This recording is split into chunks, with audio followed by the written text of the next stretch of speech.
Toronto_privacy advocates are raising alarms at how Uber is handling a year-old security breach that saw hackers steal the personal information of millions of customers around the world. Uber admitted Tuesday that hackers stole names, email addresses and mobile phone numbers of 57 million riders, but has still not said which customers had their data stolen, including the number of Canadians affected. The company said Wednesday that its priority was disclosing information to regulators, though it has known about the breach for close to a year.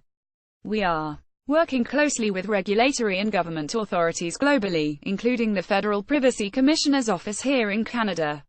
Until we complete that process, we aren't in a position to get into more detail, said Uber Canada spokesman Jean-Christophe Delarue by email.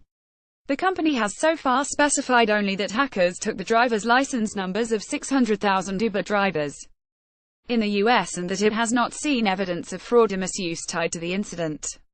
Uber also said that as of Tuesday, 2 of the individuals who led the response to this incident are no longer with the company.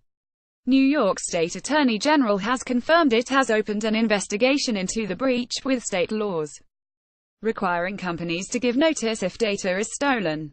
The company also faces potentially higher than usual fines from British authorities because the firm did not promptly disclose the hack, as required by laws in the UK. Canada, however, does not have laws requiring disclosure of data breaches, and the Privacy Commissioner of Canada said it has not yet launched a formal investigation. The agency is, however, reaching out to its international counterparts to discuss the matter, and has asked Uber to provide a written breach report including details on how the breach happened and the impact on Canadian, said Privacy Commissioner spokeswoman Valerie Lawton by email.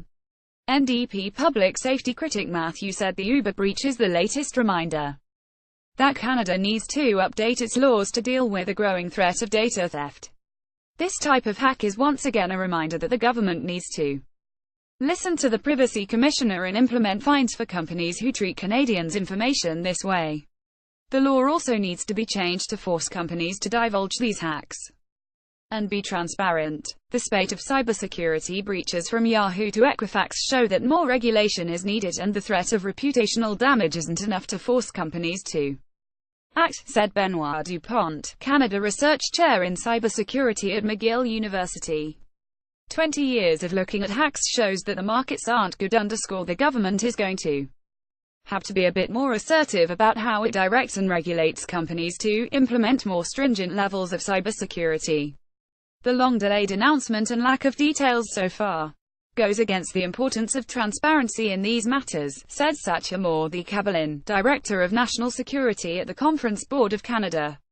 That hiding of things, or that lack of communication over the breach, that is certainly a major concern for me. He said it's important for companies to proactively disclose data breaches so that individuals can respond, so that security experts can learn from the breach, and to retain the trust of customers. What we've seen is organizations which are upfront about what happened, they tend to retain the trust of users, whereas organizations that don't can be hit very badly. He said that it's impossible to ensure that data breaches don't happen, so companies need to be prepared for when they do, including how to communicate with users.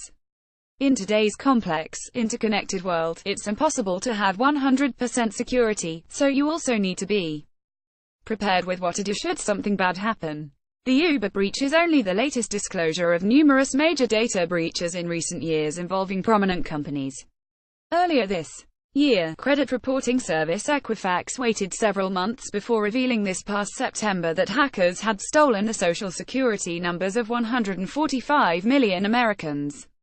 Equifax also did not immediately disclose how many Canadians were affected, even as it provided specifics about the number of Americans and Brits who were impacted. It later said only about 8,000 Canadians were affected. With files from David Hodges in Toronto and App.